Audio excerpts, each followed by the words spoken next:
నమస్కారం. Welcome to Suman TV. Budget announcement రాకముందే మనకు దాదాపుగా లాస్ట్ 5-6 ఇయర్స్ నుంచి India agricultural economy, services economy నుంచి మనం మ్యానుఫ్యాక్చరింగ్ ఎకానమీకి మారబోతున్నాం అండ్ మారుతున్నాం. యాపిల్ ఇండియాలో ప్రొడక్షన్ స్టార్ట్ చేసింది. టెస్లా ఇండియాకి వస్తుంది. దీనికి కారణం ఏంటి? India focus on manufacturing. గత లాస్ట్ 1-2 ఇయర్స్లో మ్యానుఫ్యాక్చరింగ్ సెక్టర్ దాదాపుగా 10% గ్రోత్ చూపించింది. That is abnormal growth. ఎందుకంటే మనం మ్యానుఫ్యాక్చరింగ్ ఎకానమీ కాదు. వరల్డ్ వైడ్ ఎక్స్పోర్ట్స్ చేయడానికి మ్యానుఫ్యాక్చరింగ్ ఇండియా ఒక హబ్గా క్రియేట్ చేయడం జరుగుతుంది. దీనికి తోడు ఇంటర్నేషనల్ కంపెనీస్ ఇండియాకి రావడం ఇది ఒక శుభ సూచకం. So what is going to be manufacturing? Manufacturing industry, manufacturing sector ఇండియాలో is going to be a mega theme. So మనం ఇలాంటి మ్యానుఫ్యాక్చరింగ్ కంపెనీస్లో జస్ట్ జాబ్స్ వెతుక్కోవడమే కాదు, జస్ట్ మ్యానుఫ్యాక్చరింగ్లో బిజినెస్ ఎస్టాబ్లిష్ చేయడమే కాదు, మ్యానుఫ్యాక్చరింగ్ సెక్టర్లో ఇన్వెస్ట్మెంట్ చేయడం కూడా ఒక ఇంపార్టెంట్ ఆస్పెక్ట్. ఎప్పుడైతే ఒక మెగా ట్రెండ్ మొదలైందో ఆ ట్రెండ్ యొక్క ఫ్యూచర్ పీక్ చాలా సంవత్సరాలు పడుతుంది పీక్ అవ్వడానికి. అంటే దాదాపుగా నెక్స్ట్ 20-30 ఇయర్స్ మనకి ఈ particular manufacturing sector is going to grow for definitely sure. Already ఎన్నో కంపెనీస్ ఇండియాలో ఎస్టాబ్లిష్ చేయడానికి పర్మిషన్స్ ఇవ్వడం జరిగింది. మనం సెమీ కండక్టర్లో గవర్నమెంట్ ఇచ్చిన అలొకేషన్స్, ఒక ఈకో సిస్టమ్ని డెవలప్ చేయడం, ప్రతి సెక్టర్లో ports, infrastructure, logistics, electronics, already Samsung కూడా ఇండియాలో ప్రొడక్షన్ చేయడానికి ఆల్రెడీ సన్నాహాలు జరిగాయి. దీనివల్ల మనకు తెలుస్తుంది ఏంటంటే మ్యానుఫ్యాక్చరింగ్ కంపెనీస్లో ఇన్వెస్ట్ చేయడం. మన ఇన్వెస్ట్మెంట్ చిన్నగా ఉంది, తక్కువ ఉంది అనేది కాదు, బట్ ఆ ఇన్వెస్ట్మెంట్ మల్టిపుల్ టైమ్స్ గ్రో అవ్వాలంటే వేటిలో ఫోకస్ చేస్తే ఈ పర్టికులర్ రిటర్న్ మనం చూసే అవకాశం ఉంది అంటే అందులో ఈ పర్టికులర్ మ్యానుఫ్యాక్చరింగ్ సెక్టర్ ఒక థీమ్గా డెఫినెట్గా కనపడతా ఉంది. సో జస్ట్ మనకు జాబ్స్ పెరుగుతాయి, మనకు బిజినెస్ ఆపర్చునిటీస్ పెరుగుతాయి అనేదే కాకుండా మన ఇన్వెస్ట్మెంట్ కూడా మంచి గ్రోత్ వచ్చే అవకాశం మాత్రం మ్యానుఫ్యాక్చరింగ్ సెక్టర్లో ఉంది. అండ్ ఈ కాంట్రిబ్యూషన్ మన జీడిపిలో మ్యానుఫ్యాక్చరింగ్ వల్ల, మ్యానుఫ్యాక్చరింగ్ చేసి ఎక్స్పోర్ట్స్ చేయడం వల్ల దాదాపుగా 20% వరకు కాంట్రిబ్యూట్ చేసే అవకాశం లాంగ్ టర్మ్లో కనపడతా ఉంది. So that is going to be huge. Already మనం డిఫెన్స్లో HAL స్టాక్ ప్రైస్ చూసాం. అలాగే ఎన్నో డిఫెన్స్ కంపెనీస్, BEL అనుకోండి, భారత్ ఫోర్జ్ అనుకోండి, మల్టీ బ్యాగర్గా స్టాక్స్ అన్ని గ్రో అవడం చూసాం గత 4-5 ఇయర్స్లో. సో ఇది ఇక్కడ ఆగుతుందా అంటే ఆగే సూచనలు కనబడట్లేదు.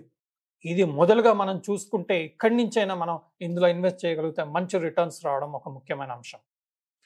మనం ఒక లేమెన్గా ఆలోచన చేస్తే ఒక పర్టికులర్ మ్యూచువల్ ఫండ్ ఎక్స్పర్ట్స్ ఎవరైతే రీసెర్చ్ చేసి ఏదైతే సన్ రైజ్ సెక్టర్ ఉందో, ఏదైతే ఫోకస్గా వస్తుందో ఆ పర్టికులర్ ఇండస్ట్రీ ఎస్టాబ్లిష్ అయ్యే అవకాశం, గ్రో అయ్యే అవకాశం ఆ పర్టికులర్ సెగ్మెంట్లో కనిపిస్తే డెఫినెట్గా ఒక theme based mutual funds announce చేయడం జరుగుతూ ఉంటుంది. గత 6 months to 1 yearలో ఎన్నో మ్యూచువల్ ఫండ్స్ మ్యానుఫ్యాక్చరింగ్లో వచ్చాయి. అంటే వారు చేస్తున్న ఇన్వెస్ట్మెంట్స్ ఓన్లీ మ్యానుఫ్యాక్చరింగ్ కంపెనీస్లో మాత్రమే చేస్తారు, సర్వీసెస్ కంపెనీలో చెయ్యరు. It's a easy method. మనకు ఏంటంటే మ్యానుఫ్యాక్చరింగ్ మ్యూచువల్ ఫండ్ ఏది, అందులో ఇన్వెస్ట్ చేయడం. నౌ లంసమ్గా చేయాలా, SIPగా చేయాలా? SIPగా చేస్తే ఆల్వేస్ టైమింగ్కి మనకు అవసరం లేదు. మనకు ఎప్పుడైనా సరే SIP చేస్తే అప్స్ అండ్ డౌన్స్ అన్నీ కవర్ అవుతుంది కాబట్టి లాంగ్ టర్మ్లో మనం SIP అనేది ఎప్పుడైనా చేయొచ్చు. మనం లాస్ట్ 6 monthsలో ఒక పర్టికులర్ మ్యూచువల్ ఫండ్ దాదాపుగా 80% రిటర్న్ ఇవ్వడం చూస్తున్నాం SIP వారికి. ఒక 1000 రూపీస్ పెట్టుబడి పెట్టిన వారికి, SIPగా చేసే వారికి దాదాపుగా 83 అంటే 83% రిటర్న్ SIP వాళ్ళకు రావడం చూస్తున్నాం. అలాగే 1 lakh ఇన్వెస్ట్ చేసిన వారిది దాదాపుగా 1,40,000 రూపీస్ వాళ్ళ investment grow almost 40,000 rupees in span of 6 months grow అవడం చూస్తున్నాం ఈ పాస్ట్ రికార్డ్ వల్ల. ఇది ముందుకి కంటిన్యూ అవుతుందా లేదా అనేది మనం పక్కన పెట్టేస్తే మ్యానుఫ్యాక్చరింగ్ ఫోకస్ డెఫినెట్గా ఇండియాలో వస్తుంది. ఈ బడ్జెట్లో మ్యానుఫ్యాక్చరింగ్కి డెఫినెట్గా ఇంకా స్కోప్, ఫోకస్, బడ్జెట్, ఇంకొకటి ఇన్సెంటివ్స్ ఫర్ మ్యానుఫ్యాక్చరింగ్ కూడా గవర్నమెంట్ ఇస్తుంది. ఆల్రెడీ గవర్నమెంట్ ఇండియాలో మ్యానుఫ్యాక్చరింగ్ యూనిట్ పెడితే ట్యాక్స్ స్ట్రక్చర్ని 15%కి తగ్గించింది. దాన్ని ఎక్స్టెండ్ చేసే అవకాశం కూడా ఉంది ఆ పర్టికులర్ స్కీమ్ని. సో దీని ద్వారా బిజినెస్గా మ్యానుఫ్యాక్చరింగ్ అనేది ఒక మేజర్ ఆపర్చునిటీగా బిజినెస్ వాళ్ళు చూస్తారు. కాబట్టి మ్యానుఫ్యాక్చరింగ్ కొత్తగా స్టార్ట్ అయ్యే అవకాశాలు ఎన్నో ఉన్నాయి. ఎందుకంటే ట్యాక్స్ బెనిఫిట్స్ ఉంటుంది కాబట్టి అడ్వాంటేజ్ బిజినెస్కి చాలా ఉంటుంది మ్యానుఫ్యాక్చరింగ్ సెగ్మెంట్. ఇది చేయడానికి కారణం ఏంటి అంటే వరల్డ్ వైడ్ ఇండియా ఒక హబ్ గవర్నమెంట్ కావాలి, ఇండియా మ్యానుఫ్యాక్చరింగ్ ఒక హబ్ కావాలి అని చెప్పి చేసే ఫోకస్. దీనివల్ల ఎంప్లాయ్మెంట్, బిజినెస్ ఆపర్చునిటీ కాకుండా ఇన్వెస్టర్స్కి మంచి scope of growth of their ఇన్వెస్ట్మెంట్గా వెల్త్ క్రియేషన్ ఆపర్చునిటీగా వస్తుంది. మనకు per capital consumption, per capital income పెరగడానికి కారణం కూడా మనకు వస్తున్న ఇన్కమ్. అది సాలరీ ద్వారా అనుకోండి, బిజినెస్ ఆపర్చునిటీ ద్వారా అనుకోండి, లేదా ఇన్సెంటివ్స్ ద్వారా అనుకోండి, మనకు ఆ ఇన్కమ్ రావడానికి కారణం కూడా ఒక విధంగా మ్యానుఫ్యాక్చరింగ్ సెక్టర్ అనే మనం చూడాల్సిన అవసరం ఉంది.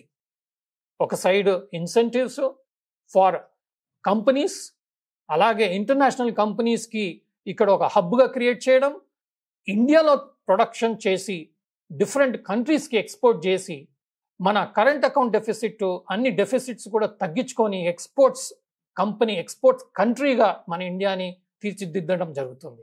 ఎస్పెషలీ క్రూషల్ డిఫెన్స్ సెక్టర్లో. దీనివల్ల మన ఇంపోర్ట్స్ అనేది వాల్యూ తగ్గి ఎక్స్పోర్ట్స్ పెరిగి మనకు ఇండియాకే బెనిఫిట్ వచ్చే అవకాశం ఉంది. అలాంటి థీమ్ ఓరియంటెడ్ స్కీమ్లో మనం ఇన్వెస్ట్ చేయడం అనేది చాలా చాలా స్మార్ట్ మూవ్గా మనం చూడాలి.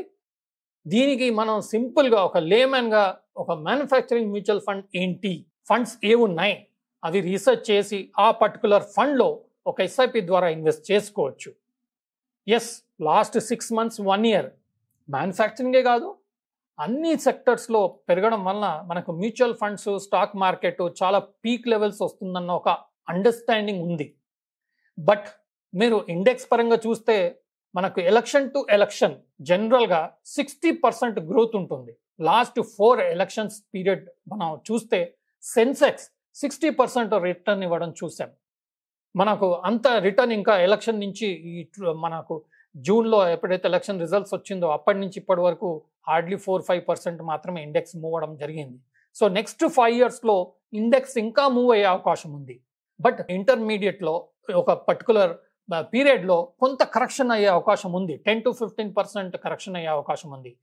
ఎనీ టైం మార్కెట్ కరెక్షన్ అయినప్పుడు మన లంసమ్ ఇన్వెస్ట్మెంట్ కూడా ఈ పర్టికులర్ మ్యానుఫ్యాక్చరింగ్ మ్యూచువల్ ఫండ్లో ఆపర్చునిటీ ఉన్నట్టుగా మనం చూడొచ్చు.